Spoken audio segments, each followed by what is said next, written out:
समनवा हो सोचता कि पहले आई जे समनवा हो अध्ययन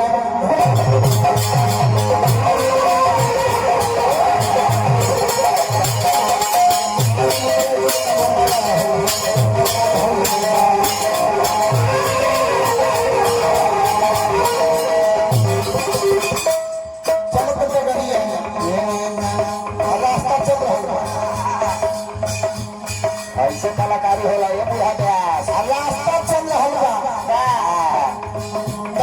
से सुंदर भैंसी आवत रही भैंसी कोनो दाना ना कोनो दाना ना भैंसी के एकदम भुवर भुवर मार रहे चलत महिसिया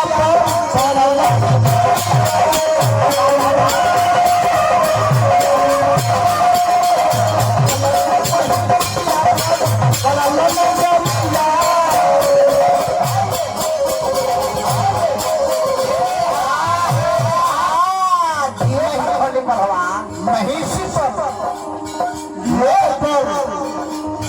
मन में प्यार की भावना समझ के सोचे हमरा पता नहीं है कि देखना पर मन आकर्षित हो जाए उनके से संसार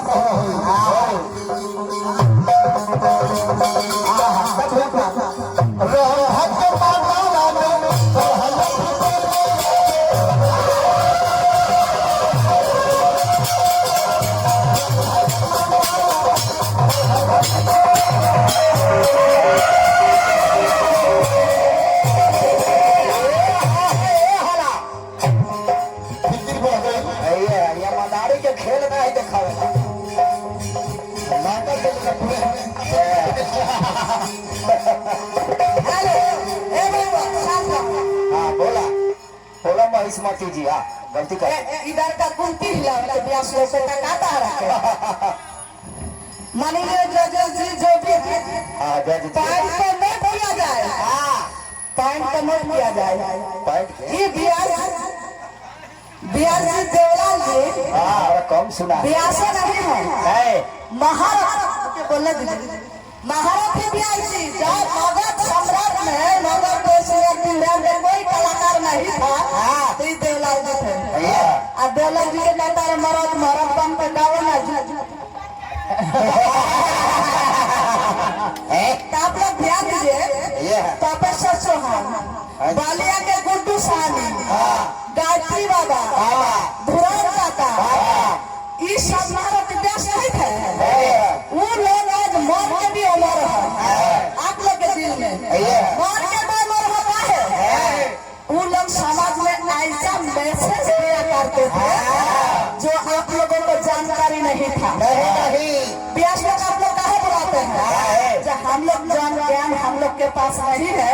तो हम व्यास लोग हम लोग को सुनाए इसलिए बुलाते हैं अगर लगा उठा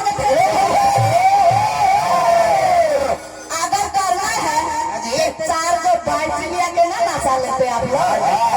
तो आप क्या मैसेज दे रहे हैं समाज को हम नाच रहे हैं ए बाबू लोग भाई लगते हैं हम संगे संगे तू हो लोग काम का बोल दो ताकि हम लोग घूमते ही लगे ये है रामू अटल भूला बनल है अपना कलाकार से बोलिएगा आप भी अपने कलाकार से बोलिएगा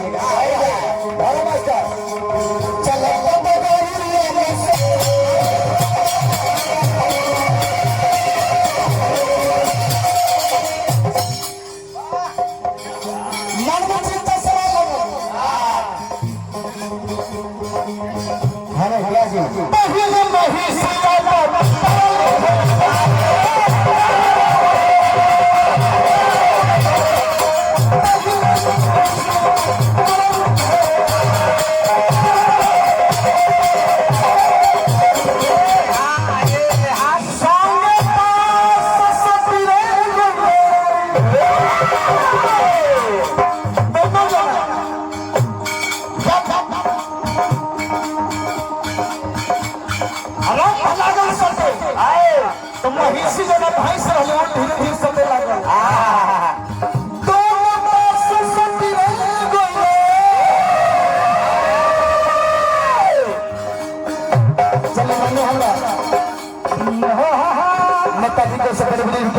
पुरस्कार है शुभकामना लग जाए दोनों जगह के पुरस्कार है हार्दिक अभिनंदन शुभकामना किंतु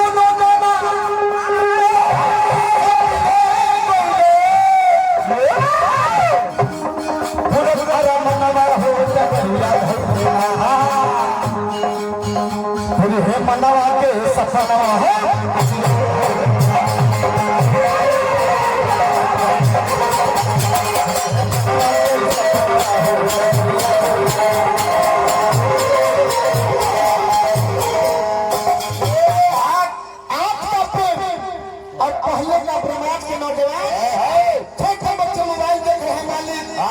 मोबाइल बहुत अच्छा चीज है और नहीं तो इससे बुरा चीज भी कोई नहीं है। पढ़ने के लिए बच्चों को मोबाइल देते हैं, माता पिता का यदि ध्यान है बच्चा कामयाब होता है, माता पिता का नजर हटा बच्चा का जीवन में घटा